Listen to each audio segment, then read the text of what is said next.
Irmãos, graça e paz. Vamos iniciar o nosso culto. Queria convidar você a ficar de pé nesse momento e abrir a sua Bíblia no Salmo de número 80.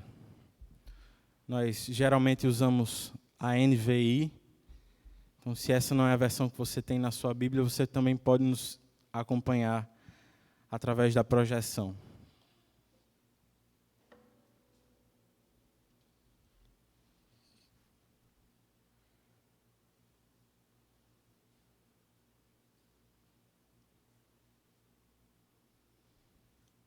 Salmo 80, nós vamos fazer a leitura de forma alternada. Eu lerei os versículos ímpares e a igreja lê os versículos pares.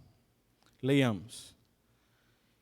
Escuta-nos, pastor de Israel, tu que conduzes José como um rebanho, tu que tens o teu trono sobre os querubins, manifesta o teu esplendor.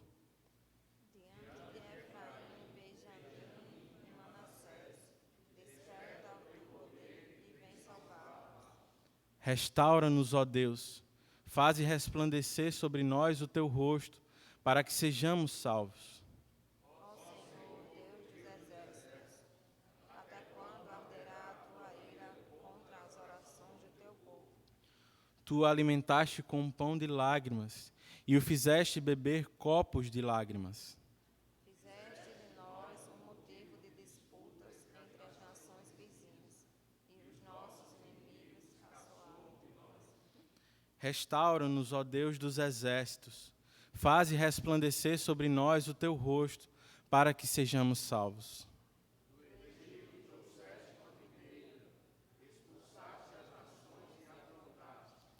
Limpaste o terreno, ela lançou raízes e encheu a terra.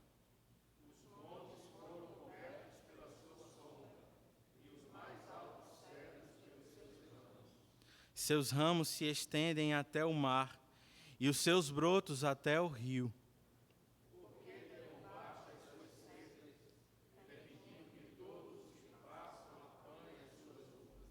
Javalis da floresta a devastam, e as criaturas do campo dela se alimentam.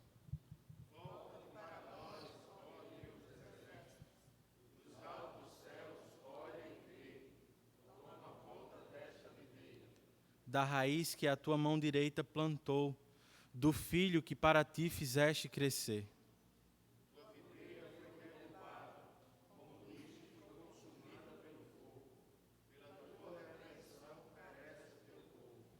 Repouse a tua mão sobre aquele que puseste à tua mão direita, o filho do homem que para ti fizeste crescer.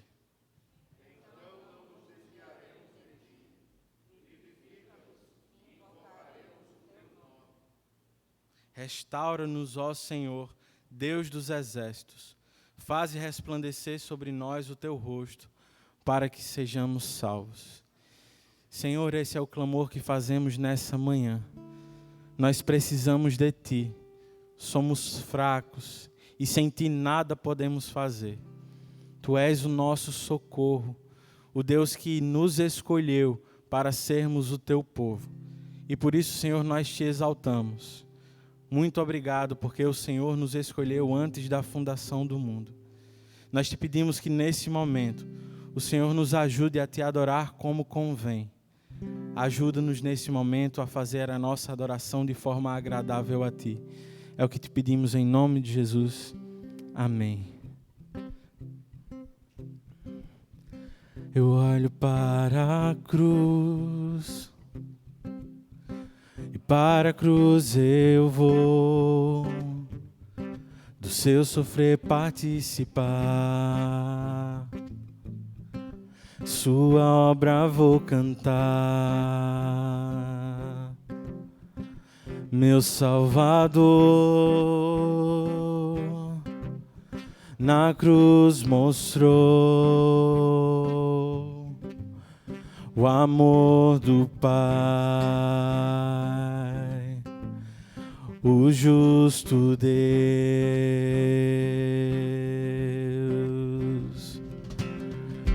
Pela cruz me chamou, gentilmente me atraiu e eu, sem palavras, me aproximo, quebrantado por seu amor.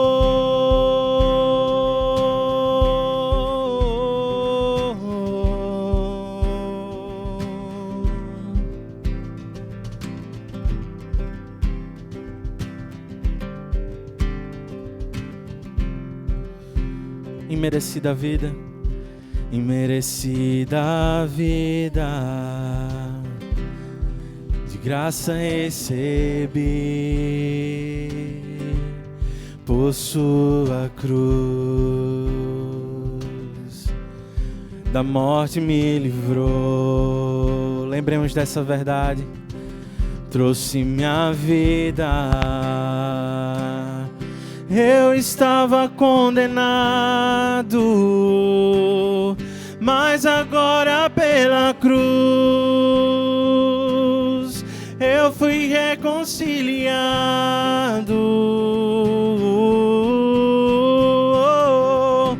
Pela cruz me chamou gentilmente, me atraiu e eu, sem palavras, me aproximo, quebrantado pela cruz. Pela cruz me chamou gentilmente, me atraiu e eu, sem palavras, me aproximo, quebrantado por seu amor. Impressionante é o seu amor.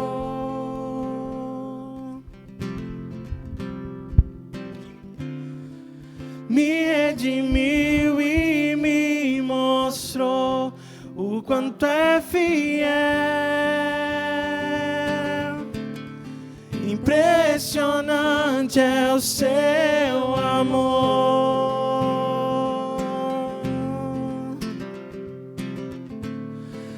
Me redimiu e me mostrou o quanto é fiel.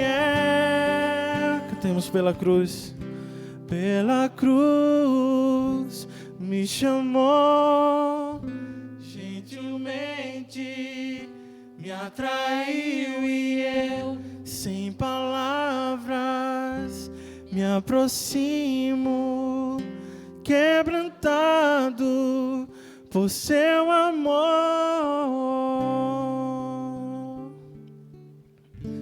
Deus supremo és, soberano em glória, és incomparável, maravilhoso em sua formosura. És incomparável, maravilhoso em sua majestade. Não há outro Deus como Jeová, não há outro Deus além do Senhor. Não há nos céus, não há na terra, não há no mar Deus como o Senhor. Deus supremo és, Deus supremo és, Deus supremo és, soberano em glória. Ele é incomparável. És incomparável, maravilhoso em sua formosura.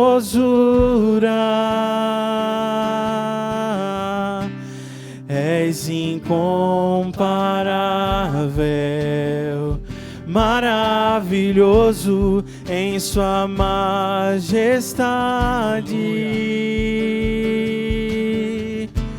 Não há outro Deus como Jeová, não há outro Deus além do Senhor, não há nos céus, não há na terra, não há no mar.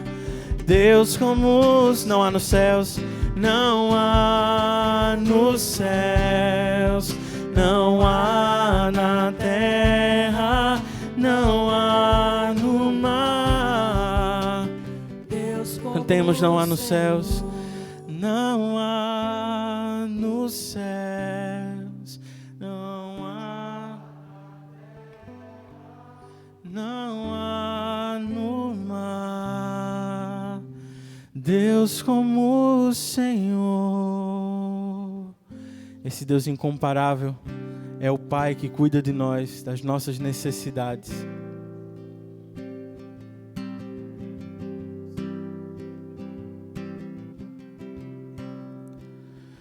Eu olho o horizonte, de onde vem socorro, um coração aflito clama a ti. As circunstâncias mudam, futuro tão incerto,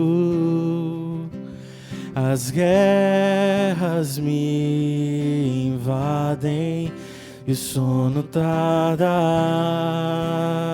a chegar. Tu és o Criador, em Cristo nosso Pai, de ti nosso socorro vem.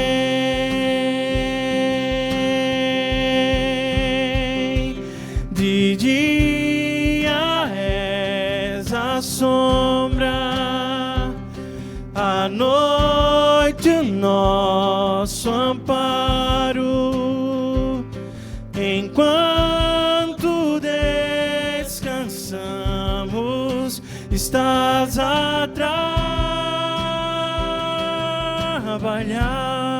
As circunstâncias mudam, futuro tão incerto, as guerras me invadem e o sono tarda a chegar. Tu és o Criador, em Cristo nosso Pai, de ti nosso socorro vem.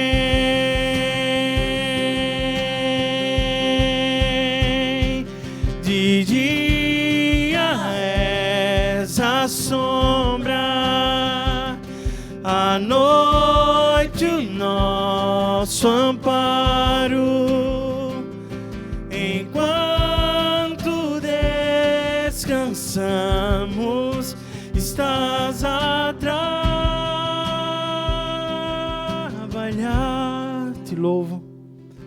Te louvo, ó Senhor.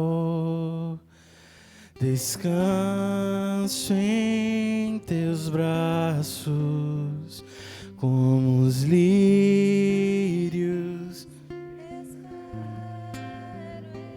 em ti.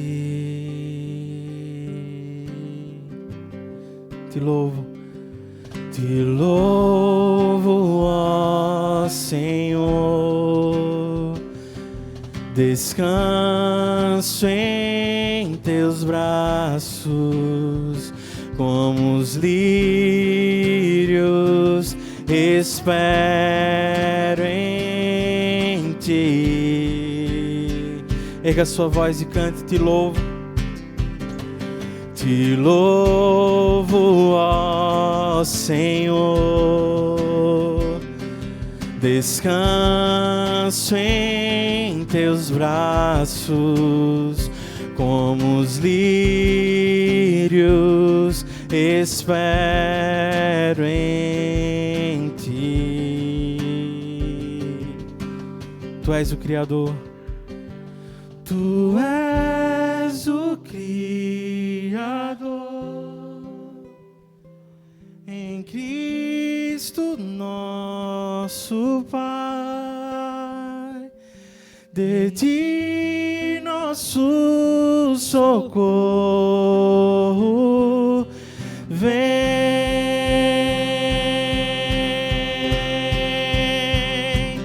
De dia és a sombra, à noite o nosso amparo, enquanto descansamos, estás a trabalhar.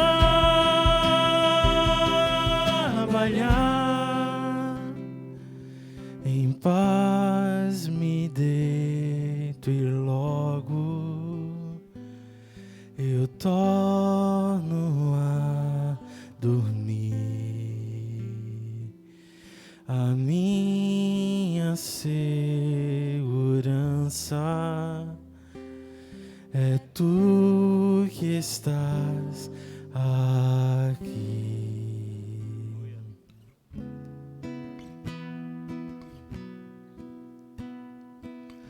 Deus a misericórdia mostrou para aqueles que à sombra da morte estão, e o sol a noite desfez, nasceu a pedra angular.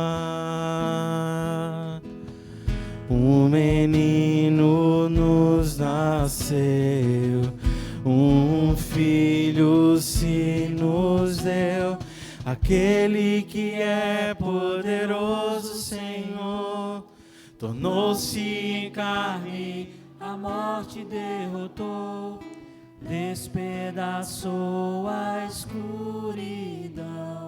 Santo Ele é.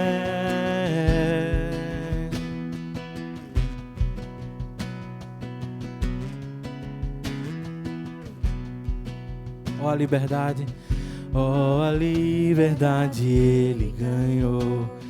O jugo do pecado Ele quebrou. Escravo foi, agora na graça não há mais condenação.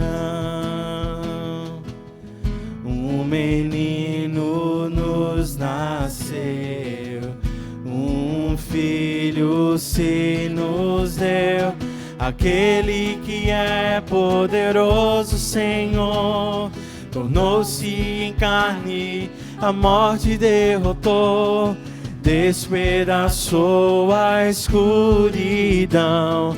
Santo Ele é, aquele que é poderoso, aquele que é poderoso, Senhor, tornou-se em carne, a morte derrotou, despedaçou a escuridão.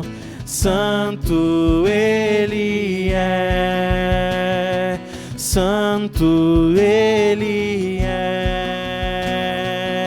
E a minha alma exalta o Senhor, eu me alegro em um Deus que salva, confiarei em seu infalível amor, cantarei louvores. Sua igreja canta em a minha alma, e a minha alma exalta o Senhor, eu me alegro em um Deus que salva, confiarei Cantarei louvores enquanto viver. Aquele que é poderoso. Aquele que é poderoso, Senhor, tornou-se em carne, a morte derrotou, despedaçou a escuridão. Santo Ele é, Santo Ele é. Você pode se sentar nesse momento e fazer a sua oração em confissão pelos seus pecados.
Santo Deus, como nós lemos ao início deste culto, Tu tens o Teu trono sobre os querubins. Manifesta o Teu esplendor diante do Teu povo. Desperta o Teu poder e vem salvar-nos. Senhor, nós adoramos o Teu santo nome e nós Te louvamos, Pai, porque os homens que governam nesta terra vêm e vão, eles perecem. O Teu trono permanece, porém, para sempre, Senhor. Nós Te louvamos, pois Tu és o Rei acima de todos os deuses. E nós nos dirigimos com confiança a Ti neste momento, pois Tu és o nosso Deus, que nos livrou das amarras do pecado. Ainda assim, Senhor, nós pecamos contra Ti. E é por isso que nós oramos nesse momento em confissão por nossos pecados. Senhor, nos perdoa por nossa acomodação no que diz respeito à salvação. Nós focamos tanto em nós mesmos, que nós acabamos esquecendo que devemos promover a felicidade da salvação em outras pessoas que ainda não foram salvas. Ajuda-nos, Pai, para que nós sejamos fiéis testemunhas do Evangelho, não apenas com o nosso exemplo, mas com proclamação da Tua palavra. Senhor, nós também Te pedimos perdão, porque nem sempre nós percebemos a Tua providência em ação. Nós não enxergamos que nas crises que enfrentamos, elas se tornam meros meios, Senhor, de nos trazer para perto de Ti. Nós nos sentimos ansiosos, nos sentimos por vezes desesperados, Senhor, porque não confiamos na Tua boa mão conduzindo a história. Por isso nós Te pedimos, tem misericórdia de nós, Senhor. Ajuda-nos a viver com confiança em Ti, com confiança de que o Senhor continua governando todas as coisas pelo poder de Tua palavra. Nós oramos nesse momento gratos, porque apesar dos nossos pecados, em Cristo nós temos perdão. É em nome dEle que nós oramos. Amém.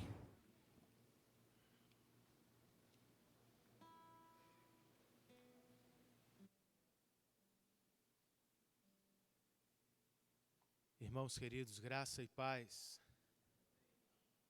Graça e paz, irmãos queridos. Ah, que bom. Pensei que vocês estavam dormindo. Para dormir não, viu, meu irmão? acordado o culto todo, viu? Tô de olho em você. Irmãos, é bom estar de volta depois de um final de semana servindo a causa missionária do Senhor, outras igrejas, queridas, amigas, irmãs, por meio daquela rede de pastores e igrejas que plantam ou se envolvem com a plantação de novas igrejas. Eu não sei se você sabe ou se lembra, nós somos afiliados a uma rede de igrejas que treina pastores plantadores e que investe em novas plantações. Pela graça de Deus, a Atos 29 tem sido uma bênção para a nossa própria igreja e para igrejas que estamos plantando. 4 igrejas que nós estamos plantando recebem recursos dos irmãos da Atos 29. E eu estive com eles no último final de semana, pregando, planejando e pensando nos próximos anos e no que nós vamos fazer daqui para frente. Então, foi uma bênção e eu estou de volta também, muito feliz por isso. Eu quero chamar a sua atenção para 2 avisos que nós temos no nosso boletim. Na verdade, eu só quero destacar um que está no boletim e fazer outro que não está lá. O primeiro é o que não está no nosso boletim, especialmente para aqueles de nós que temos crianças e que queremos trazê-las ao culto público. Eles são bem-vindos entre nós. Nossos filhos, qualquer idade, são bem-vindos entre nós, certo? Você pode trazer seu filho para cultuar aqui. O culto é do Senhor, feito pelo povo do Senhor, que também tem crianças. Agora, nós precisamos ter cuidado com eles. Nossas crianças não podem fazer o que querem no ambiente de culto. Da mesma forma que nós reverenciamos o Senhor, elas também precisam ser ensinadas a fazer o mesmo. Não podem correr, não podem gritar, não podem fazer o que querem. Nós precisamos ajudar nossas crianças a entender a seriedade do momento em que nos encontramos, certo? Se por acaso seu filho chorar ou precisar de alguma coisa, como por exemplo comer, nenhum de nós come aqui no templo. As crianças também não podem fazê-lo. Mas se seu filho precisar de alguma assistência, você sai, assiste o seu filho lá fora e depois você retorna, sem nenhum problema. Mas você precisa se preocupar com as outras pessoas que estão à sua volta, cultuando o Senhor com você, certo? Este é um aviso. O outro aviso que está no nosso boletim é sobre a eleição de oficiais, que vai acontecer no dia 6 de dezembro, primeiro domingo de dezembro, às 5 da tarde. É muito importante que a igreja esteja aqui. Nós precisamos de 1/3 de nossa membresia para o funcionamento da nossa Assembleia Extraordinária, que tem por propósito único, eleger presbíteros e diáconos, uma vez que alguns deles têm seus mandatos vencidos ao final do ano. Presbítero Diogo, presbítero Davi Patrício e presbítero Isaías Camboim. Os 3 estão sendo apresentados à igreja para mais um mandato. São candidatos do conselho e, obviamente, que da igreja. Diáconos que têm seus mandatos vencidos. O Wilson Júnior, nosso irmão que está aqui, e Rodrigo Feitosa, que está lá atrás. Eles também estão sendo apresentados à igreja para a reeleição, mais um mandato de 5 anos. E a diaconia da igreja, durante este ano, enquanto esteve treinando e observando outras pessoas, a diaconia recomendou ao conselho a indicação de 2 irmãos para serem eleitos pela primeira vez como diáconos da nossa igreja, os irmãos Dário, esposo de Raíssa, e o nosso irmão Reiste. Ambos são homens que têm servido a nossa igreja ao longo do ano, trabalham ativamente em pequenos grupos, estão aqui semanalmente nos servindo na diaconia. Nem sempre estão aqui. Por vezes eu os encontro lá fora, no banheiro, à porta da igreja, e estes irmãos estão também sendo indicados pela diaconia para a eleição. Isso não significa dizer que vocês não podem indicar outros nomes. A igreja tem esse direito, irmãos. Vocês podem fazê-lo. Agora, meu pedido e o pedido do conselho é: faça a sua indicação com a Bíblia aberta, olhando para a Bíblia e a partir da Bíblia para as pessoas que vocês pensam indicar. Será que estes homens já são, em alguma medida, presbíteros ou diáconos? Não vamos indicar por amizade somente, por popularidade. Vamos indicar pela observação dos princípios bíblicos que devem nos nortear. E cada vez mais, irmãos, nós estamos adiantando este processo. Em breve vocês vão conhecer os irmãos que fizeram o primeiro grupo de formação durante o ano. E a ideia é que cada vez mais nós antecipemos a apresentação de candidatos que na prática já funcionam como presbíteros ou diáconos, para que a gente tenha menos surpresas e menos trabalho, para que possamos indicar e eleger homens que já estão prontos para servir nossa igreja, certo? Então esteja orando por isso e separe a data, dia 6 de dezembro, às 5 horas. Nós vamos armar uma estrutura ali atrás no estacionamento para ter a possibilidade de ter, no mínimo, esse quórum de 1/3 da nossa igreja, irmãos que estarão aqui reunidos em um momento para eleger nossos oficiais. Vamos orar por isso? Domingo à noite, à tarde. Normal, eu acho. Vamos deixar para depois. Vamos orar, irmãos, por isso e por outros assuntos também. Curve a sua cabeça comigo. Senhor, nós queremos bendizer o Teu nome. Pois como lemos ao início deste culto, no Salmo de número 80, Tu és o pastor de Israel. Tu tens cuidado e liderado o Teu povo. Nós Te louvamos por isso. Nos reunimos neste dia que se chama pelo Teu nome para render louvores a Ti. E como parte deste culto, cabe-nos orar em louvor, gratidão e petição. Estamos gratos a Deus pela vida do nosso irmão Gama, que na última semana se submeteu a uma cirurgia séria e longa. Teu servo se encontra bem e está em recuperação. Nós Te louvamos por isso. Te agradecemos também, ó Deus, pela missão Atos 29, que tem sido uma parceira fiel na causa missionária de nossa igreja e de tantas outras igrejas. Muito obrigado pela generosidade de tantos irmãos com a causa do Senhor. Ainda em oração, Senhor, nós queremos Te rogar por nossos irmãos norte-americanos que estão vivendo dias complicados. Até agora não se sabe ao certo se o processo eleitoral daquele país foi justo e honesto. E é claro que alguns estão mais entusiasmados, outros estão tristes, Senhor. Se são nossos irmãos, nós queremos orar por eles. Que não se animem demais com os homens, que não se decepcionem demais com os homens. Pois como disse o Teu servo John Piper, presidentes são todos notas de rodapé na Tua história.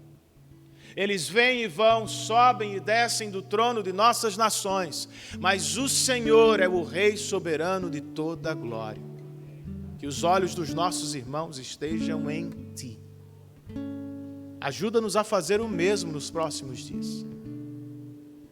Quando teremos de escolher nossos representantes à Câmara Municipal e nosso prefeito, ó Deus, cabe-nos orar por eles e fazer as melhores escolhas possíveis, pensando no bem da nossa cidade.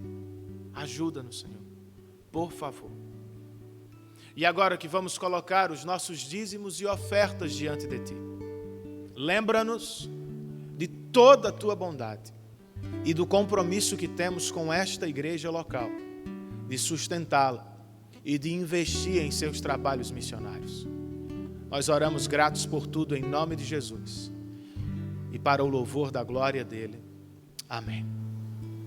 Vamos ofertar, irmãos, e dizimar enquanto cantamos mais uma música. Jesus, Senhor, me achego a ti, tua ira santa mereci, o teu favor estende aqui, aceita um pecador. Eu venho como estou, sim, venho como estou, porque Jesus por mim morreu. Eu venho como estou, as minhas culpas grandes são, mas tu que não morreste em vão, me podes conceder perdão. Aceita um pecador. Eu venho como estou, sim, venho como estou, porque Jesus por mim morreu. Eu venho como estou.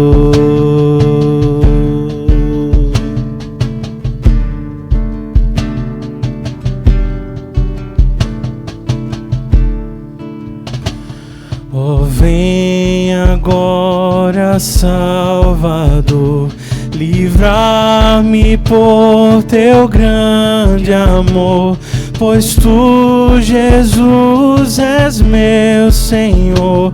Aceita um pecador. Eu venho como estou, sim, venho como estou, porque Jesus por mim morreu. Eu venho como estou, eu venho como estou, eu venho como estou, sim, venho como estou, porque Jesus por mim morreu. Eu venho como estou.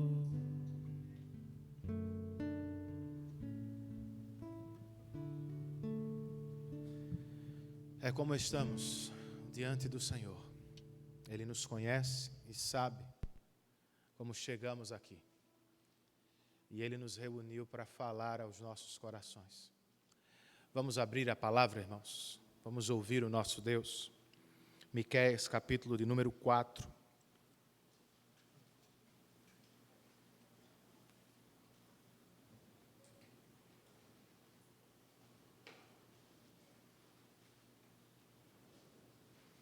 Nós vamos estudar do verso 1 do capítulo 4 ao verso 1 do capítulo 5.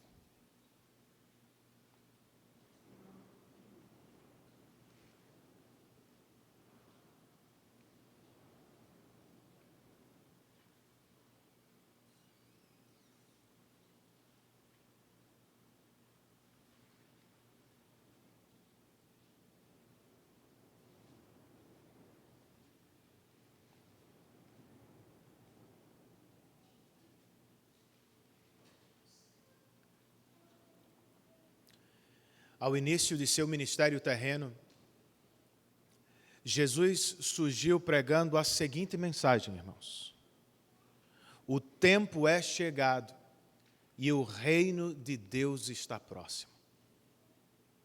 Mas o que, afinal, é o reino de Deus?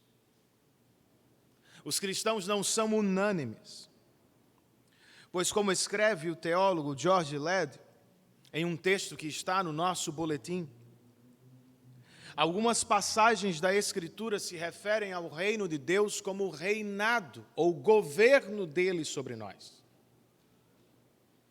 Outras se referem ao reino de Deus como a esfera na qual nós podemos entrar agora. Mas outras fazem referência a uma esfera futura que virá apenas com a volta de nosso Senhor Jesus Cristo. E agora? O que fazemos? Não precisam ser 3 interpretações distintas, queridos. Podemos ver as diferentes passagens como diferentes estágios de um mesmo reino. Pois nós sabemos, por meio do Espírito e mediante a fé no Evangelho, Deus já nos transportou de um reino de trevas para o seu reino maravilhoso. O problema é que nós não o desfrutamos totalmente. Vivemos o que os teólogos gostam de chamar de a tensão entre o já e o ainda não. Nós já estamos no reino de Deus, mas ainda não vivenciamos sua plenitude. Então, o que vivenciamos agora? E o que será que o rei está fazendo nos últimos dias? Esta é outra expressão que causa alguma confusão. Influenciados pela literatura popular, muitos cristãos acreditam que a expressão aponta apenas para os dias imediatamente antecedentes ao retorno de Cristo.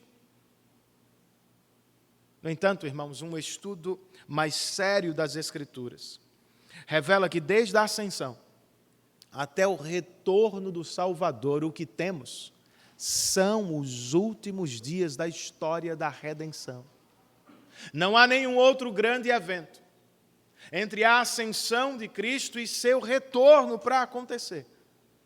Mas o que será que o rei está fazendo agora? E como suas obras nos últimos dias podem encher nossos corações de encorajamento e esperança? Vamos aprender com Miqueias capítulo 4, irmãos. Comecemos com o verso de número 1, e como sempre fazemos, tenhamos nossas Bíblias abertas durante a exposição. O texto sagrado nos diz: nos últimos dias, acontecerá que o monte do templo do Senhor será estabelecido como o principal entre os montes, e se elevará acima das colinas, e os povos a ele acorrerão. Vamos orar mais uma vez?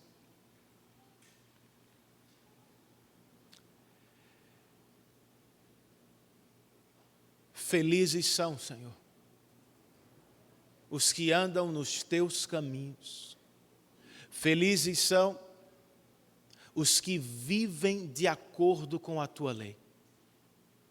Esta é a declaração que abre o Salmo de número 119.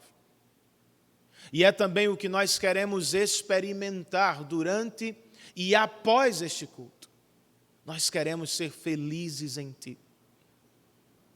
Queremos andar nos Teus caminhos. Queremos viver de acordo com a Tua palavra. Por isso nós rogamos Tua assistência, Espírito. Abre os olhos dos nossos corações. Nos permita enxergar e entender as riquezas de Tua palavra. E nos dê desejo e poder do alto para buscar vivê-la para a Tua glória e a alegria dos nossos corações. Oramos assim em nome de Jesus e por amor a Ele. Amém.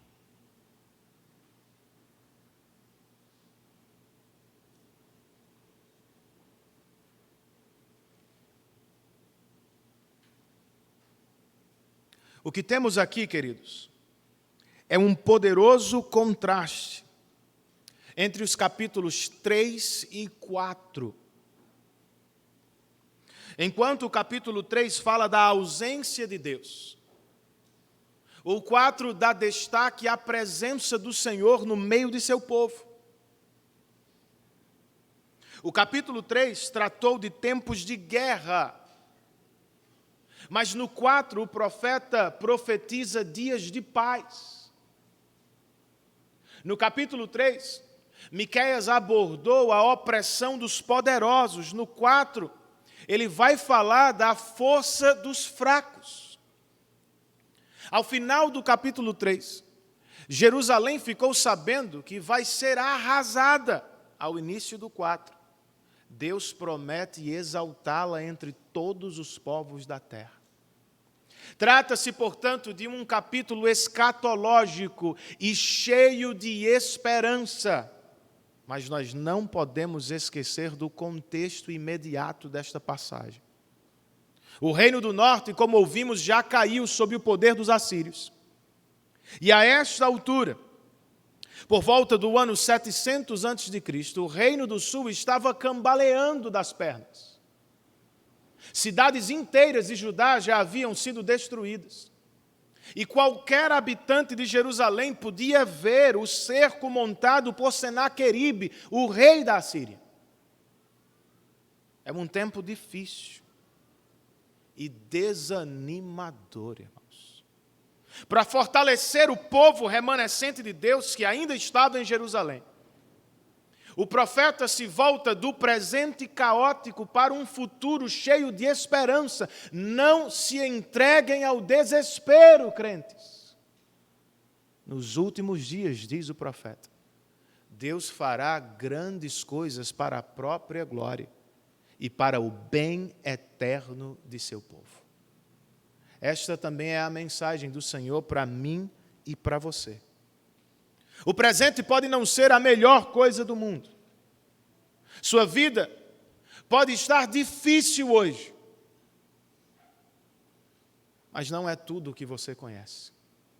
Nos últimos dias, Deus fará grandes coisas para a própria glória e para o bem eterno dos nossos corações. A pergunta que precisamos fazer ao texto é: o quê? O que Deus fará nos últimos dias nos quais nós já estamos? Bem, de acordo com o que Miqueias recebeu, em primeiro lugar, ele nos diz entre os versos 1 e 5, nos últimos dias, Deus reunirá os seus eleitos. Versos 1 e 2, irmãos. Nos últimos dias, acontecerá que o monte do templo do Senhor será estabelecido como principal entre os montes. E ele se elevará acima das colinas, e os povos a ele acorrerão. Muitas nações virão dizendo: venham, subamos ao monte do Senhor, ao templo do Deus de Jacó. Ele nos ensinará os seus caminhos para que andemos nas suas veredas. Pois a lei virá de Sião, a palavra do Senhor de Jerusalém. Nestes versos nós temos dois movimentos muito importantes, queridos. O primeiro deles é a exaltação do templo do Senhor.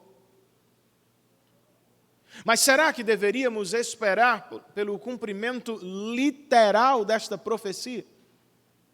O templo de Salomão vai ser destruído em alguns anos. No lugar dele, ao voltarem do cativeiro, os israelitas vão construir um segundo e menor templo. Mas nos nossos dias, o que está no topo do Monte Sagrado de Jerusalém não é um templo israelita. Vocês sabiam disso? É uma mesquita islâmica. Então, pastor, você está dizendo que nós devemos esperar por um novo e grandioso templo judaico? Não, irmãos. Algo maior e infinitamente melhor já aconteceu na história do povo de Deus. Do que é que você está falando, Renan? De Cristo. O Senhor Jesus Cristo veio ao mundo como o verdadeiro templo de Deus para sempre. Ele será o melhor lugar de encontro entre Deus e seus eleitos. Louvado seja o nome do Senhor por isso, irmãos. O segundo movimento importante destes versos é a aproximação dos eleitos que estão espalhados por todas as nações do mundo. O profeta disse: o templo do Senhor vai ser exaltado, e as nações virão a ele fazer o quê? as nações virão adorar o nosso Deus, virão aprender de sua palavra e, consequentemente, viverão de acordo com ela. E isto é muito mais revolucionário do que qualquer programa ou partido político humano, irmãos. Nem sempre nós percebemos isso. Veja por você mesmo, versos 3 e 4, o resultado desta aproximação dos eleitos. O texto nos diz que o Senhor julgará entre muitos povos e resolverá contendas entre nações poderosas e distantes. Das suas espadas farão arados, e das suas lanças foices. Nenhuma nação erguerá a espada contra outra, e não aprenderão mais a guerra. Todo homem poderá sentar-se debaixo da sua videira e debaixo da sua figueira, e ninguém o incomodará, pois assim falou o Senhor dos Exércitos. Você viu os efeitos da pregação da palavra? Os eleitos virão ao templo do Senhor e ouvirão a sua voz. E o resultado será: haverá paz entre as nações. E os indivíduos poderão desfrutar de alegria em segurança, irmãos. As nações não aprenderão mais a arte da guerra, baixarão suas armas. Farão uso de objetos de cultivo, visando o florescimento de toda a sociedade e seus cidadãos, sob a sombra de suas árvores, propriedades privadas, poderão desfrutar de suas riquezas em segurança, pois ninguém vai querer roubá-los. Por que não, Renan? Todos estarão plenamente satisfeitos com o que receberam do Senhor. E por quê? Verso de número 5. Pois todas as nações andam, cada uma em nome dos seus deuses. Mas nós andaremos em nome do Senhor, o nosso Deus, para todo sempre. Essa é a decisão sagrada de levar a vida, irmãos, segundo Deus. Do lado de fora dos muros de Jerusalém, os assírios são muitos e poderosos. Confiam em seus carros, em suas armas. Mas do lado de dentro, o profeta pregador diz ao povo de Deus: vocês confiem em Deus. Dependam dEle. Não é o que precisamos fazer? Em um mundo perigoso e politicamente agitado como o nosso, não sonhamos nós com uma vida feliz e segura, irmãos. Mas onde a encontramos? Como crentes podem viver alegres e em seguranças neste mundo? A resposta deste texto é na palavra de Deus. Os benefícios prometidos por Miqueias, felicidade e segurança, são distribuídos entre aqueles que sobem ao templo do Senhor para aprender de sua voz. Eis um sinal de conversão que deveríamos procurar em nossa mente e coração, para nossa própria segurança. Um convertido genuíno ama a Deus e ama ouvir a voz do Senhor. Ele quer conhecê-la. Ele deseja crescer nela. Ah, Renan, é algo básico, eu sei, irmãos. Mas do lado de fora, nossa aproximação ou distância da palavra pode dizer muito de como estamos do lado de dentro. Você realmente ama a Deus?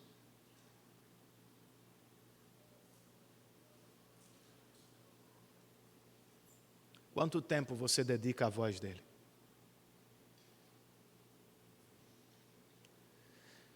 Qual é o nível de interesse de sua mente pelas coisas do Senhor?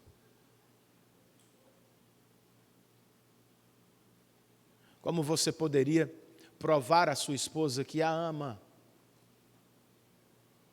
se você não voltasse para casa com regularidade, se você não estivesse protegendo, se você não estivesse com ela durante a semana?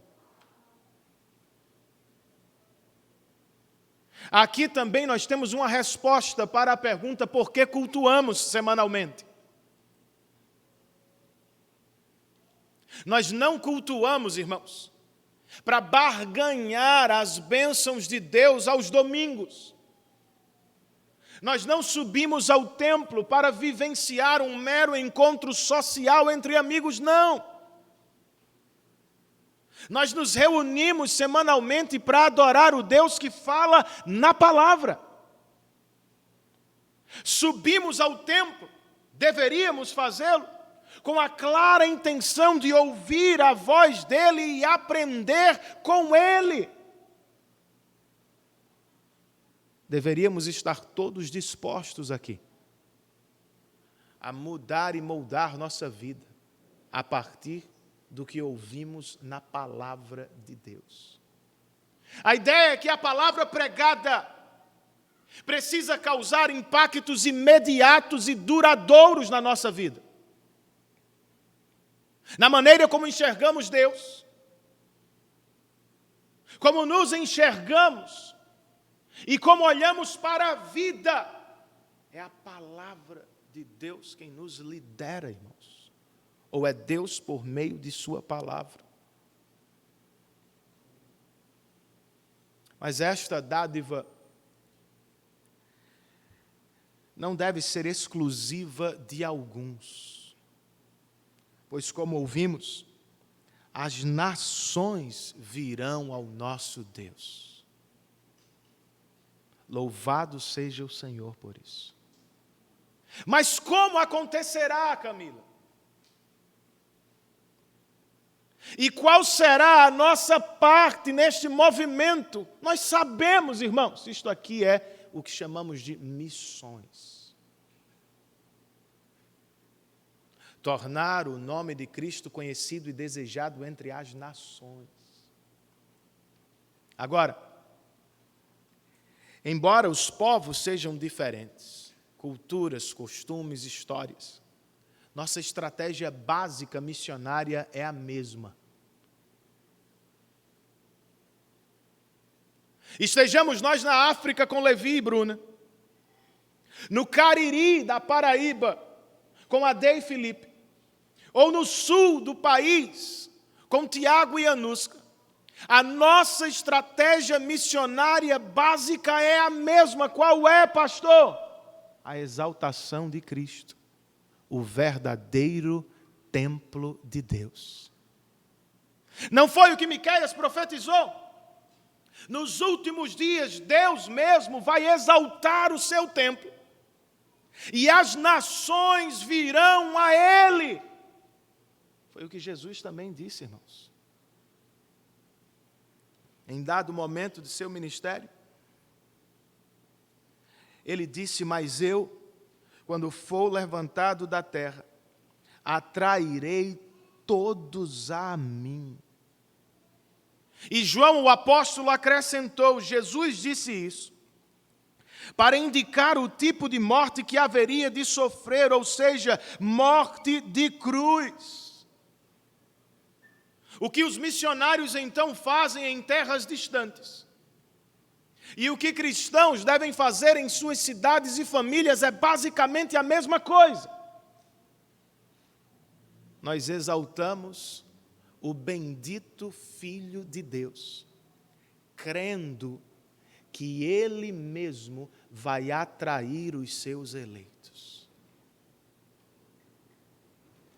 Você crê nisso?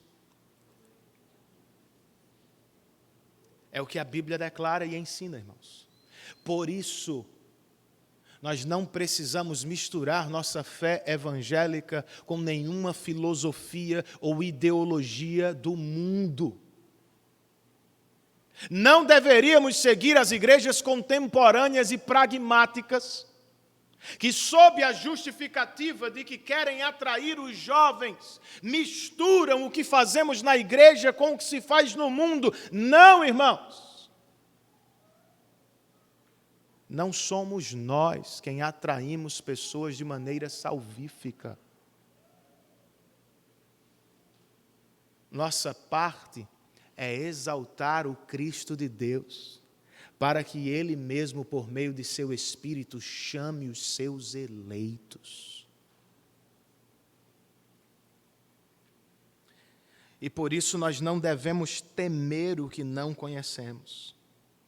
Vocês sabem, por vezes nós paralisamos na evangelização e missionários nas missões, por medo do que não conhecem. Mas, pastor, eu não estou preparado o suficiente para ministrar aos índios. Eu não os conheço bastante. Eu não conheço a cultura dos africanos. Pastor, eu não sei da história da pessoa, do meu serviço, do meu trabalho. Ok, meu irmão. Nós sabemos de coisas mais importantes. Qualquer que seja a cultura do seu amigo de trabalho, não tenha dúvida, ele nasceu como um rebelde. Está sob a ira de Deus. E só Cristo pode salvá-lo da condenação eterna. Você já sabe disso. Quer ele seja africano, brasileiro ou norte-americano, a necessidade dele já está revelada nas Escrituras. Ele é um pecador, carente da graça de Deus revelada na cruz do Calvário. Então, pregue o Evangelho. É suficiente.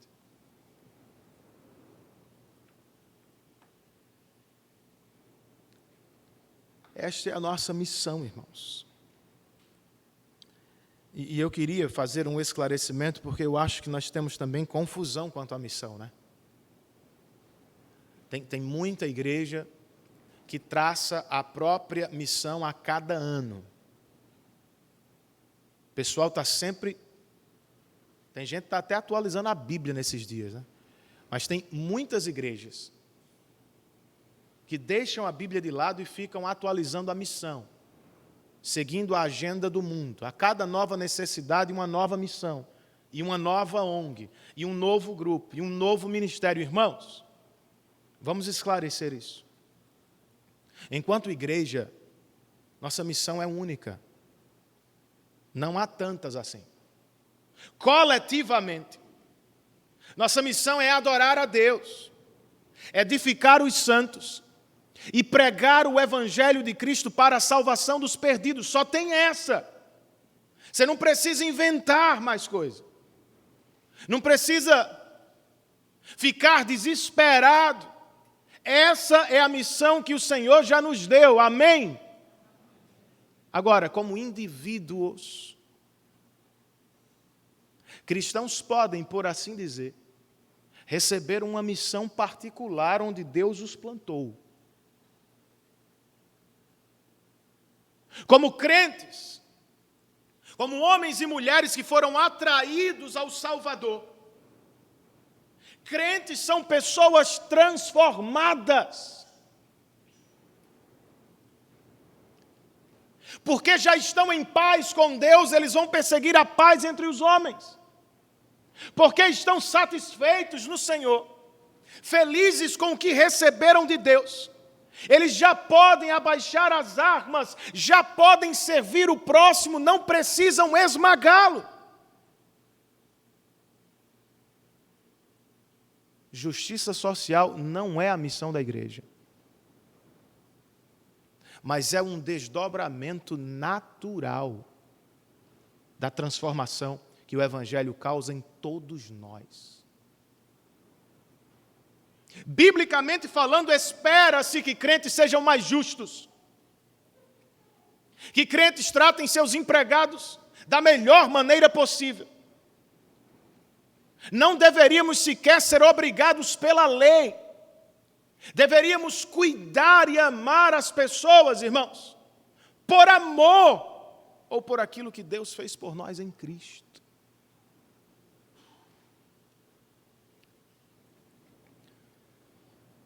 E enquanto tanta gente fala aí sobre avivamento, Jonathan Edwards, no século XVIII, dizia que um efeito do avivamento, ou uma marca do avivamento genuíno, é a justiça social.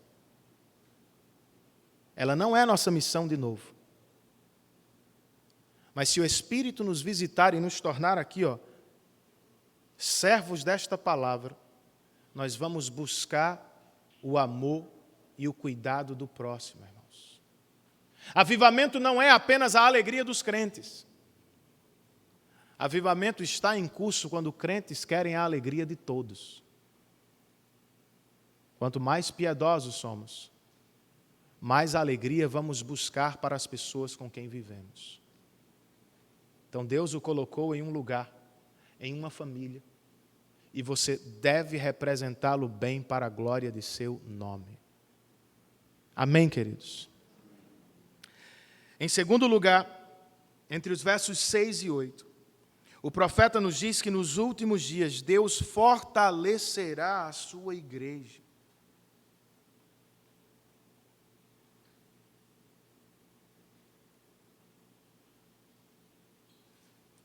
Os versos 6 e 7, parte A, registram o seguinte: naquele dia, declara o Senhor, ajuntarei os que tropeçam e reunirei os dispersos, aqueles a quem afligi. Farei dos que tropeçam um remanescente, e dos dispersos uma nação forte. A expressão naquele dia, do verso 6, é sinônima à expressão nos últimos dias, do verso 1. O profeta está dizendo, nos últimos dias, como o pastor de Israel, o Senhor vai reunir suas ovelhas fracas que tropeçam e se perdem neste mundo. Percebam isso, de novo, ovelhas são fracas. Elas tropeçam e se perdem, se afastam do Senhor. A sorte das ovelhas é o pastor, irmãos. O pastor de Israel está prometendo aos seus: vocês já tropeçaram, vocês se perderão no mundo, mas eu vou trazê-los de volta em segurança.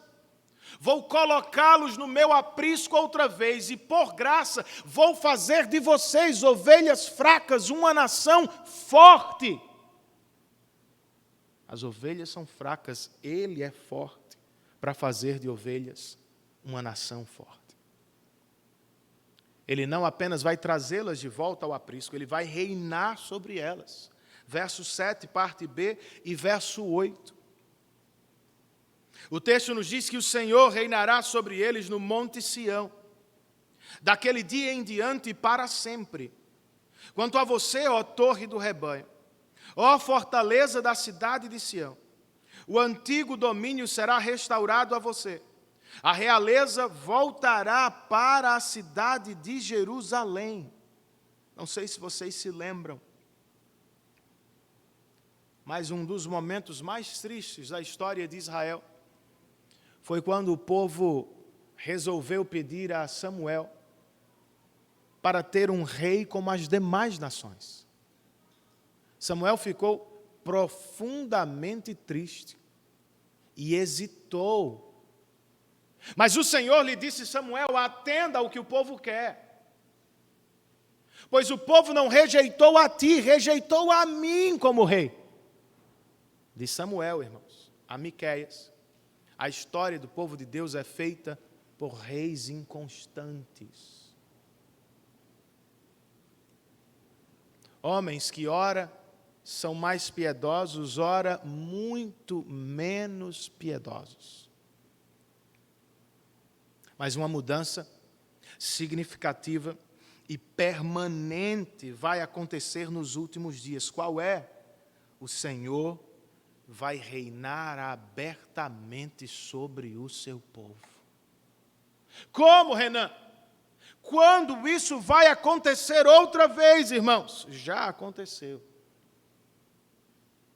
Quando Cristo veio ao mundo.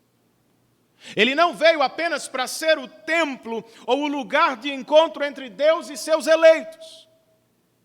O Senhor Jesus Cristo veio para reinar como o rei sobre a sua igreja.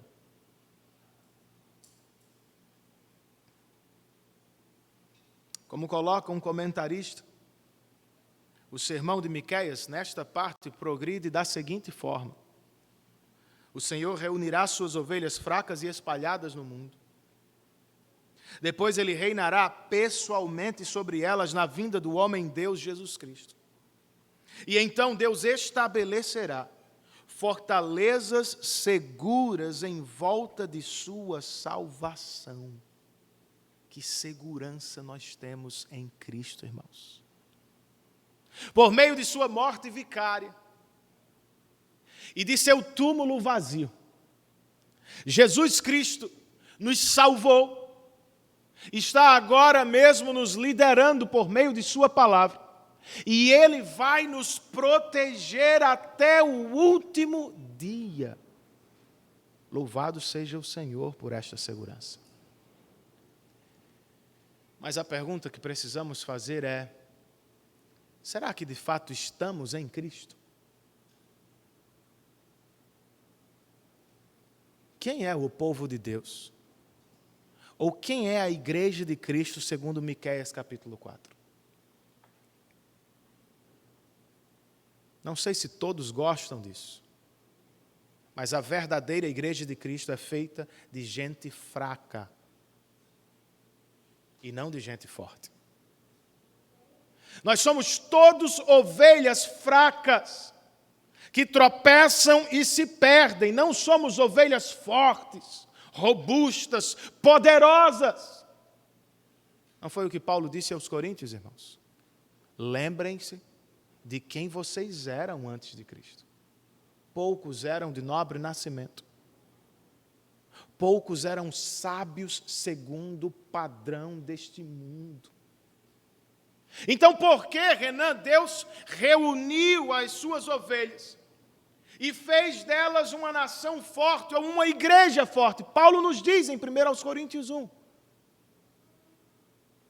A iniciativa foi de Deus, que por meio de Cristo, que é nossa justiça, santidade e redenção, nos trouxe para perto por graça, a fim de que ninguém se vanglorie diante dele. Quem quiser se gloriar, diz Paulo, tem que se gloriar no Senhor.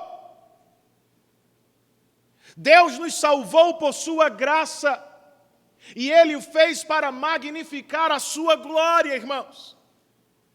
A ideia é, quando salva ovelhas fracas, o pastor poderoso é mais glorificado.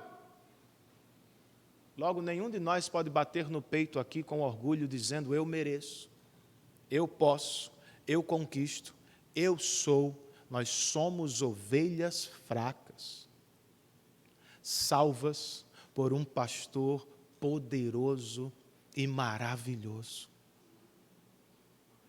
À luz deste texto, a igreja de Deus também é feita de gente submissa e não de gente insubmissa.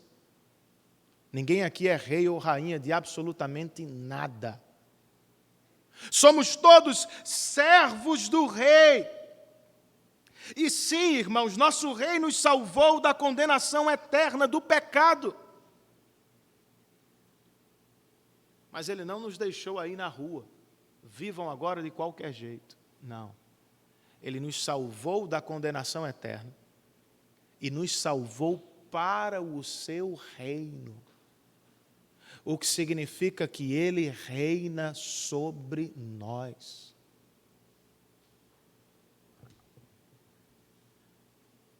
Em tempos de empoderamento humano, nada poderia soar mais estranho.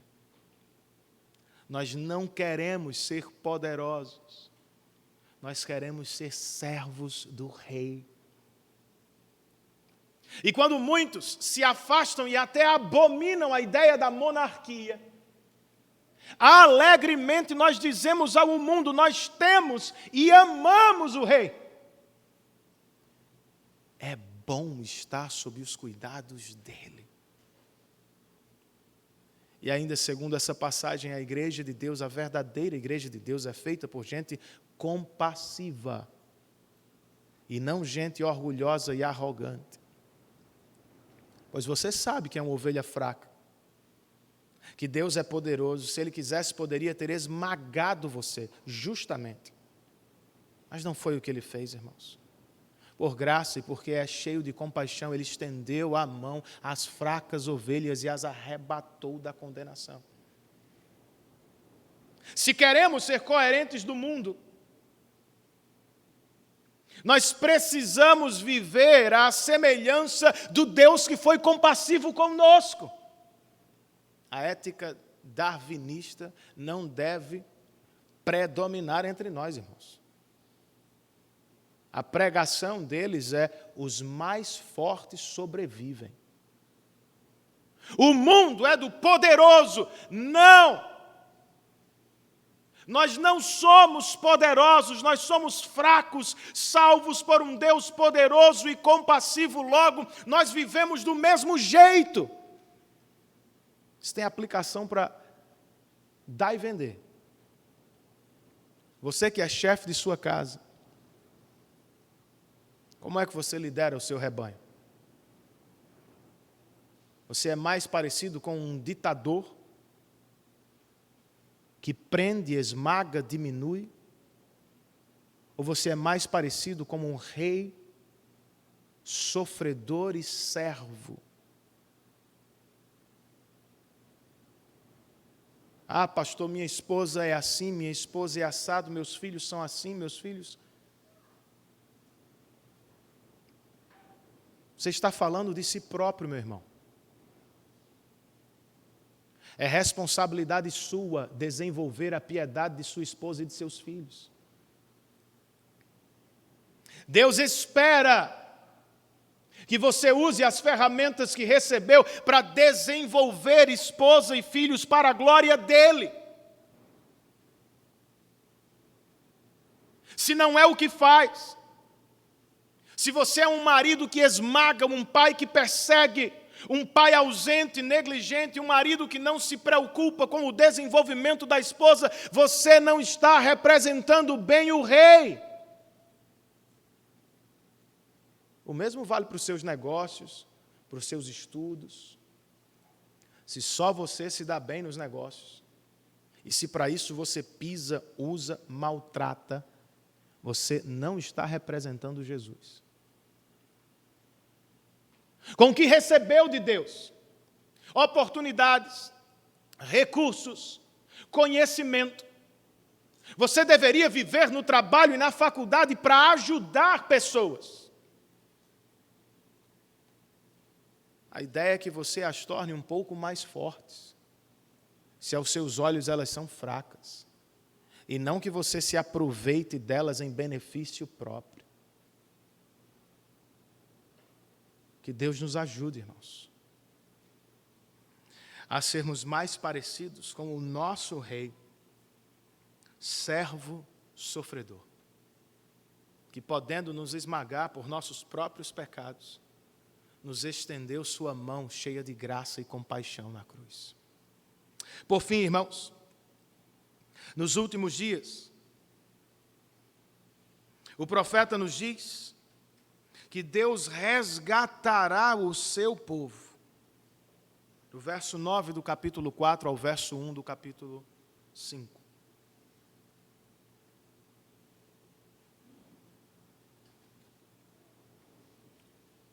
Miqueias, se você leu o texto em casa, você deve ter visto isso, abruptamente muda, repentinamente volta do futuro para o presente, ou dos últimos dias para o agora. 3 vezes ele emprega esse mesmo advérbio de tempo, agora.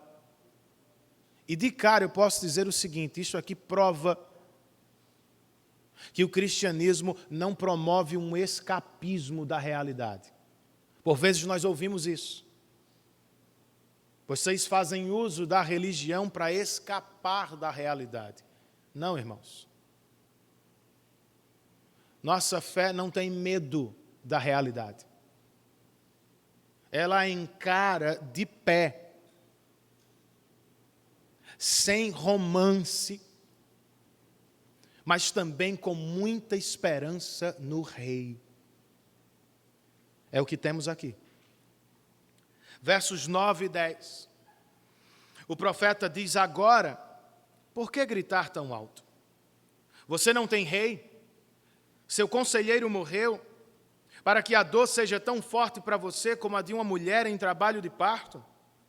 Contorça-se em agonia, ó povo da cidade de Sião, como a mulher em trabalho de parto, porque agora você terá que deixar os seus muros para habitar em campo aberto.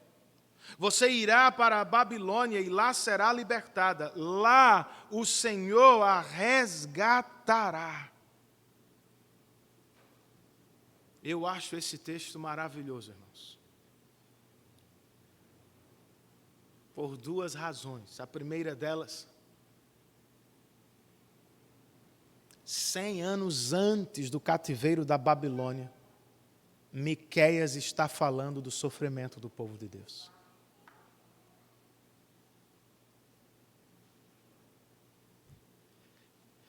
Em segundo lugar, ele não está escondendo absolutamente nada. Os falsos profetas de sua época estão mentindo para o povo. Não, sofrimento nada. Doença não nos alcançará, tragédias não nos ocorrerão. Miqueias se coloca de pé e diz: pessoal, preparem-se, vocês vão sofrer. O sofrimento vai se dar em 3 etapas. Vocês deixarão a cidade santa, ela será destruída. Temporariamente vocês viverão em campos de deportação. E por fim vocês serão distribuídos entre as cidades da Babilônia, onde viverão por 70 anos. Nem tudo, porém, está perdido, irmãos. Pois 100 anos antes, o profeta está dizendo à igreja de Deus: vocês vão sofrer na Babilônia, mas não se entreguem ao desespero, o próprio Deus vai salvá-los na Babilônia. Nossos irmãos foram desobedientes e disciplinados, jamais foram abandonados pelo Salvador. Isso é maravilhoso, irmãos. Mas agora, versos 11 e 12. Agora muitas nações estão reunidas contra você. E elas dizem que Sião seja profanada e que isso aconteça diante dos nossos olhos. Mas elas não conhecem os pensamentos do Senhor. Não compreendem o plano daquele que as ajunta como feixes para a eira. A referência parece ser imediata. Miqueias deve estar falando de Senaqueribe, rei da Síria, e de seus muitos aliados que estão do outro lado do muro. Se você se recorda da história, Senaqueribe foi arrogante, humilhou o rei Ezequias de Judá e abertamente, através de uma carta, desafiou o Deus de Israel e Yahvé. Quem é o Deus de vocês?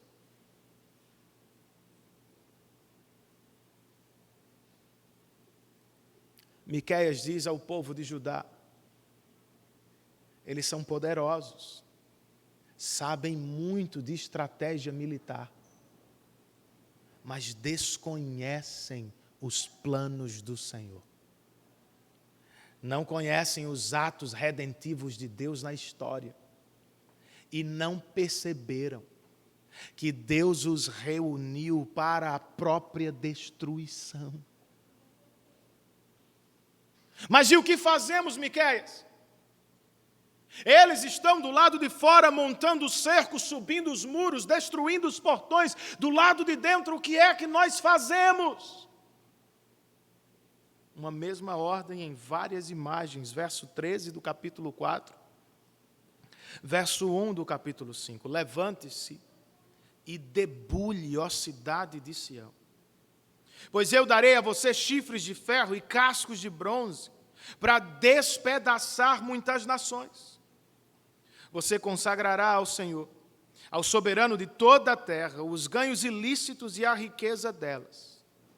Reúna suas tropas, ó cidade das tropas, pois há um cerco contra nós, e o líder de Israel será ferido na face com uma vara. Qual é a ideia, irmãos? O Senhor vai salvar o seu povo no futuro, na Babilônia. O Senhor vai salvar o seu povo no presente, diante dos assírios. 185 mil cairão diante dele. Mas quanto ao povo, o povo precisa estar pronto para a batalha. Eu e vocês também.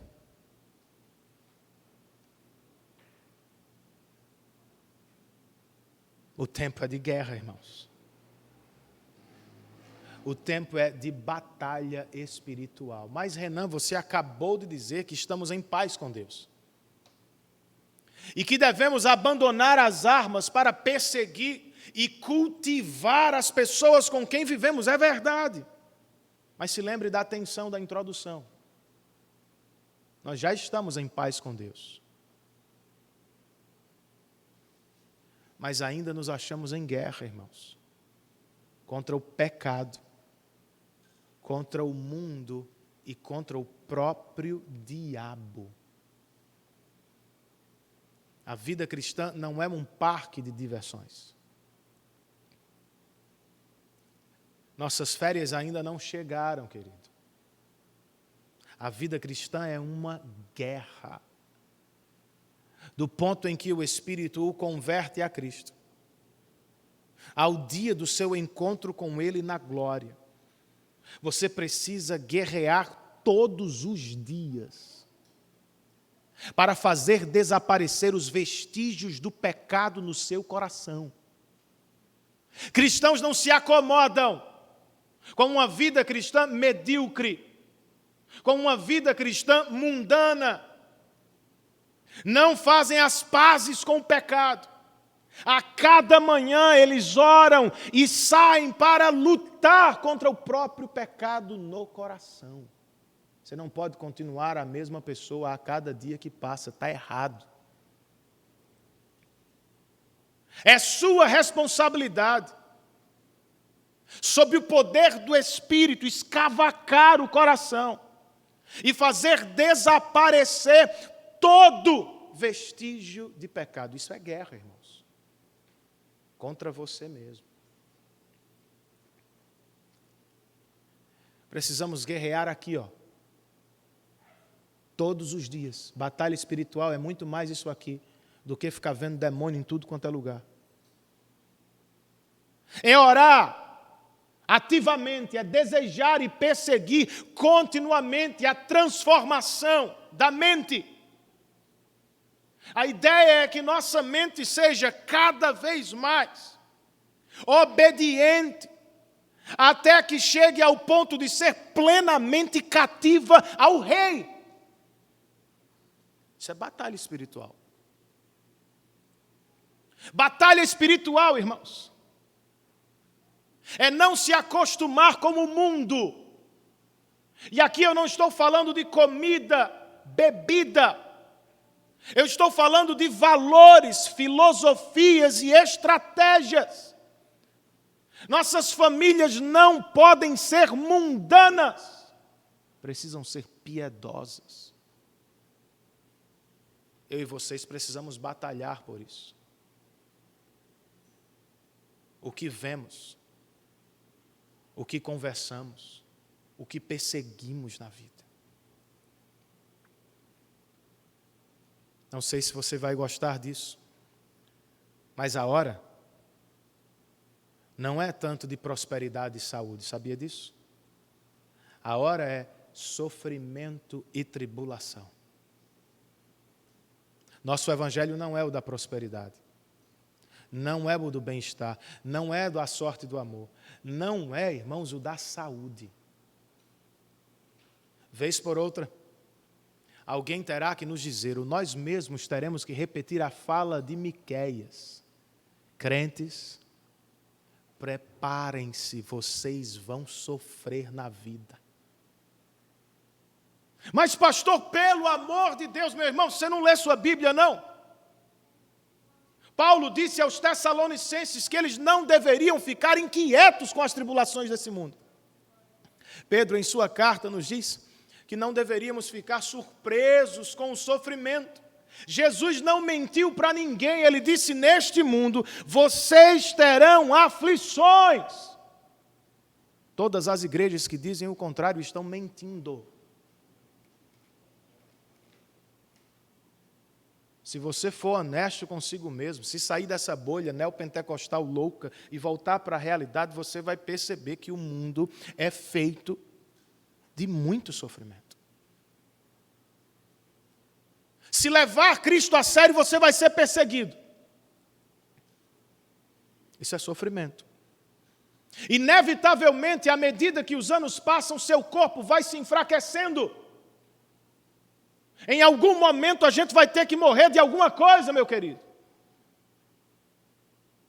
Com corações partidos, teremos que sepultar irmãos e amigos queridos. Fizemos isso outro dia. Alguém ficou feliz? Alguém poderia dizer que não sofremos? Como uma jovem irmã nossa que partiu aos 47 anos, deixando uma filha para trás. Mas isso não deveria nos surpreender, irmãos. Por mais tristes que estejamos, é parte do que experimentamos em um mundo manchado pelo pecado. Então, como é que a gente suporta isso, Renan? Como atravessamos o sofrimento de pé? Lembre-se, irmãos, nossos irmãos foram para o exílio. Deus não os abandonou lá. Vocês vão sofrer na Babilônia, mas eu vou salvá-los lá dentro. Não é salvação à distância, não. Não é um e-mail, não. Na Babilônia eu vou salvar vocês. Não foi o que o Senhor disse a Paulo? Ao final de sua segunda carta aos Coríntios, Senhor, retira de mim esse espinho na carne. Não, Paulo, não. A minha graça te basta. Eu não vou tirá-lo do sofrimento. Eu vou te dar mais graça dentro dele. Louvado seja o Senhor por isso. Nós não estamos sozinhos. Lembre-se que nas mãos do Senhor, um sofrimento pode ser instrumento de santificação. Sofrimento geralmente dobram joelhos, irmãos. Reorientam olhos. Nos trazem para perto do Senhor. E é onde queremos estar mesmo. Se estivermos perto dele, estaremos distante do pecado e do mundo. Então, louvemos a Deus por tudo. E não se esqueça da providência divina. Deus está trabalhando nesta crise que vivemos, para a glória dele e para o nosso bem eterno. Você crê nisso? O Senhor estava trabalhando aqui, irmãos.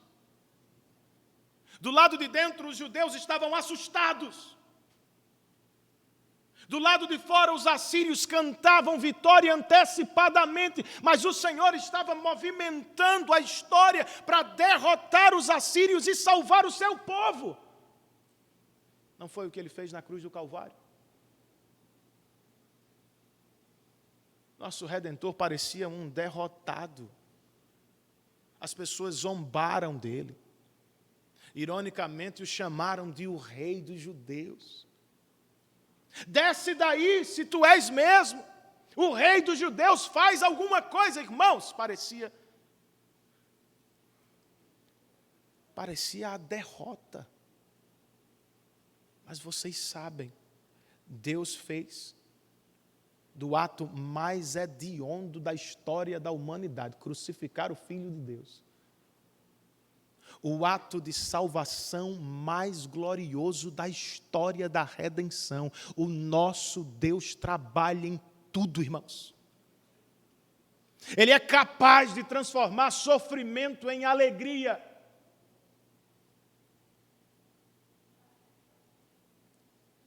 Então, quando você estiver sofrendo, volte os olhos para a cruz e encontre encorajamento no que Deus fez por você ali.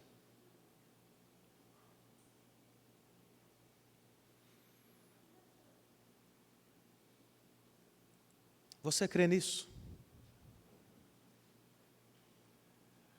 Você que é um ouvinte do Evangelho, mas ainda não se rendeu a ele. Não ache que essa crise que enfrentamos é a pior coisa do mundo. Esses irmãos aqui estavam sob a chuva do juízo de Deus. Seriam levados ao cativeiro da Babilônia, sofreriam muito. Mas mesmo assim não era o pior. Há algo, irmãos, que vem num futuro breve, que será eternamente mais pesado. Será infinitamente pior. Chama-se a ira de Deus.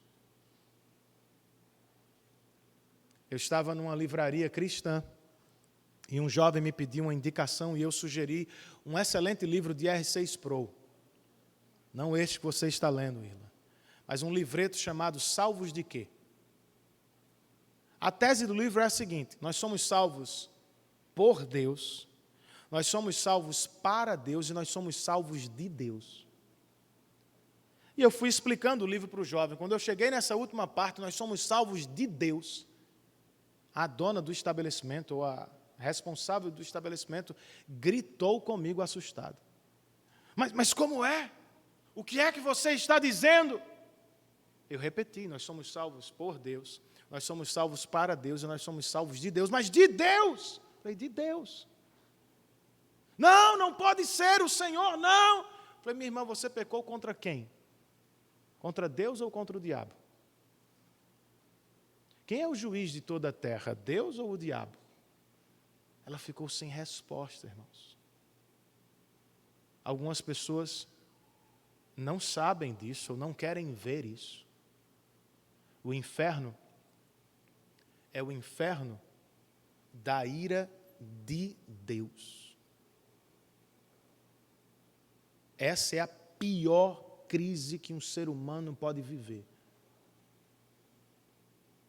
Por isso, antes que ela chegue, no retorno do Salvador, nós o convidamos, olhe para Cristo com fé, ou seja, confiança. Não é fé do tipo, eu vou dar um salto para ver se vai dar certo, é confiança. É olhar para Ele confiando que o que Ele fez na cruz foi por vocês suficiente para arrebatá-lo da ira de Deus e colocá-lo sob a mão abençoadora do mesmo Deus. A parte dele ele fez, irmãos, ao preço imensurável da vida de seu Filho unigênito. O sangue do Cordeiro foi derramado para a nossa salvação. A sua parte é confessar o seu pecado, é abandonar qualquer tipo de justiça própria e é se render. É um milagre isso. Se render aos pés de Cristo e confessar que Ele é o seu Salvador e o seu Rei. Faça-o enquanto há tempo. E o que nós fazemos, pastor, até lá, ou seja, o que fazemos enquanto esperamos o retorno do nosso Salvador? Ele mesmo, o Rei bendito, disse o seguinte: vocês orem assim: Pai nosso que estás nos céus, santificado seja o teu nome, e venha o teu reino. Seja feita a tua vontade, assim na terra como no céu.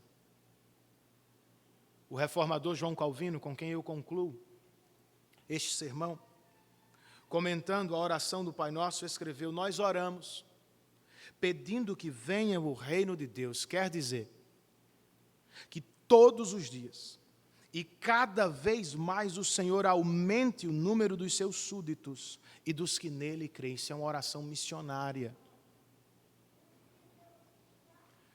Que seja neles e por eles glorificado em todos os aspectos. E aos que ele já chamou e reuniu em seu reino, que ele distribua e multiplique cada vez mais abundantemente as suas graças. É pelo que deveríamos orar, irmãos. Ao Rei, pelo reino e pelos seus súditos. Vamos fazer isso? Curve a sua cabeça. Pense um pouco sobre aquilo que você ouviu. E ore ao Senhor em preparação para participar da mesa dele.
Meus irmãos, graça e paz a todos.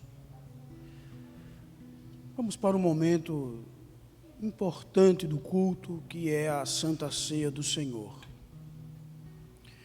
Você que é batizado numa igreja genuinamente cristã, sinta-se à vontade em participar desse momento, onde estaremos comendo do pão e tomando do vinho, trazendo à memória aquilo que Cristo fez por nós, dando a sua vida naquela cruz e nos concedendo salvação dele.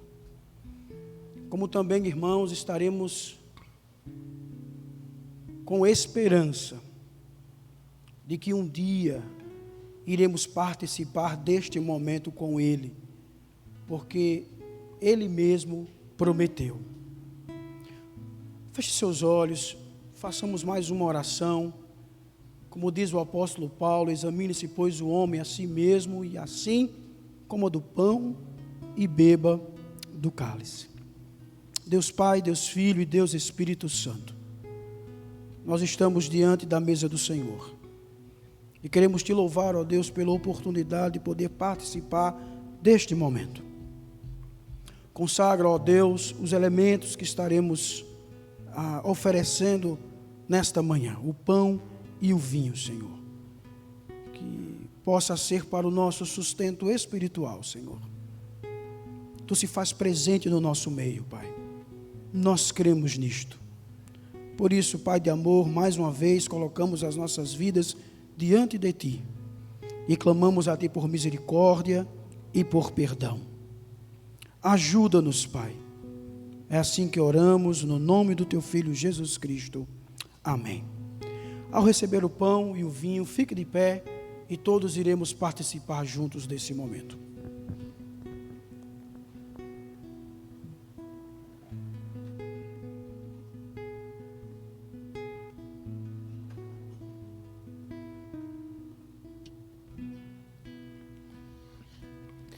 Deus a misericórdia mostrou para aqueles que à sombra da morte estão. e o sol a noite desfez, nasceu a pedra angular. Um menino nos nasceu, um filho se nos deu, aquele que é poderoso, Senhor, tornou-se em carne, a morte derrotou, despedaçou a escuridão, santo Ele é.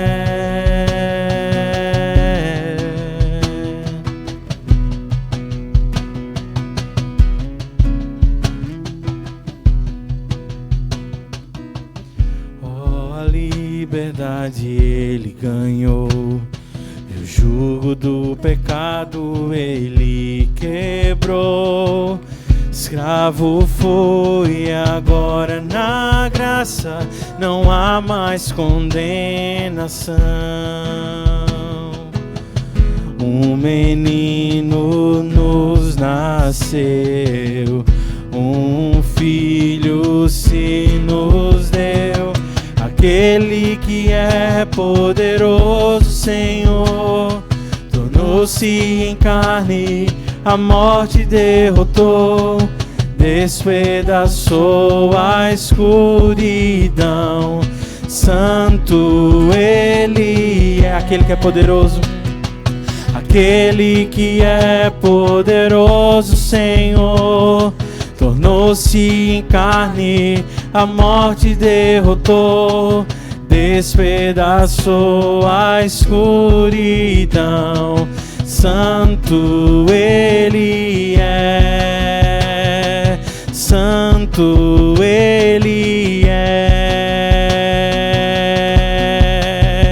E a minha alma exalta o Senhor, eu me alegro em um Deus que salva, confiarei em seu infalível amor, cantarei louvores enquanto viver, e a minha alma exalta o Senhor, eu me alegro em um Deus que salva, confiarei em seu infalível amor, cantarei louvores enquanto viver. Na noite em que o Senhor foi traído, Ele tomou o pão, deu graças e partiu e deu aos seus discípulos e disse: tomem, isto é o meu corpo. Participemos do pão, irmãos.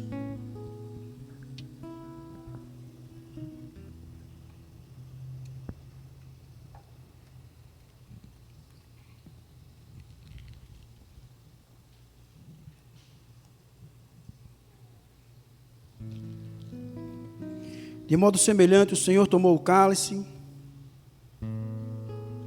deu graças, deu aos seus discípulos e todos beberam. E ele disse: este cálice é o meu sangue, sangue da aliança, que é derramado em favor de muitos. Participemos do cálice do Senhor, irmãos.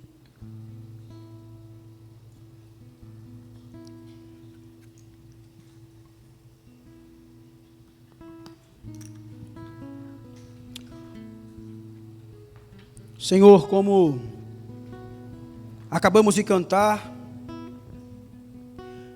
a nossa alma exalta ao Senhor. Nós nos alegramos, ó Deus, no Senhor que salva. Muito obrigado, ó Deus, pelo culto que prestamos a Ti. Mais uma vez, ó Deus, obrigado pela oportunidade de estarmos em Tua casa. Obrigado por podermos orar, nos quebrantar em Tua presença. Obrigado, Senhor, por sermos exortados por meio da Tua palavra e nos aproximarmos mais do Senhor, em entendermos mais o Teu Evangelho, em glorificar o Teu santo nome.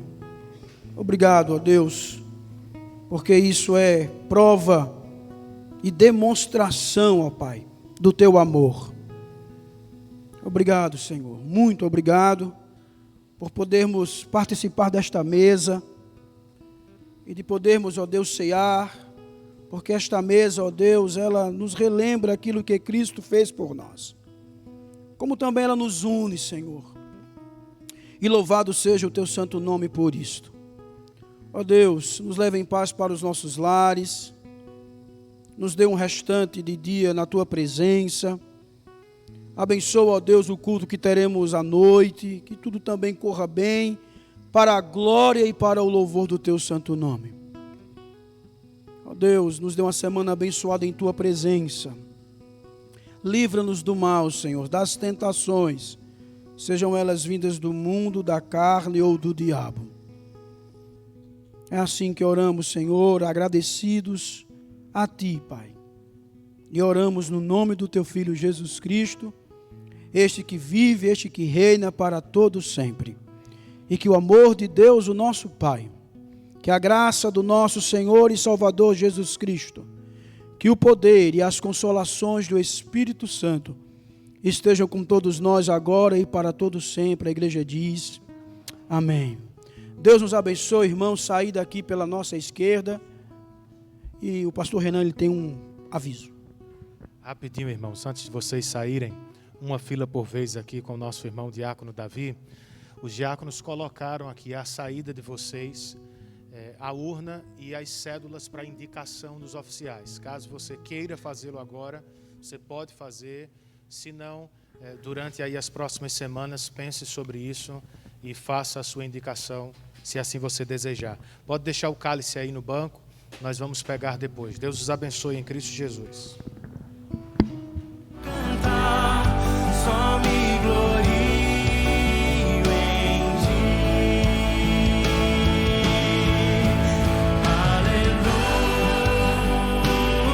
Aleluia, tudo é Jesus pra mim. Aleluia, minha vida é Cristo. Aleluia. Tudo é Jesus pra mim. Aleluia, minha vida é Cristo.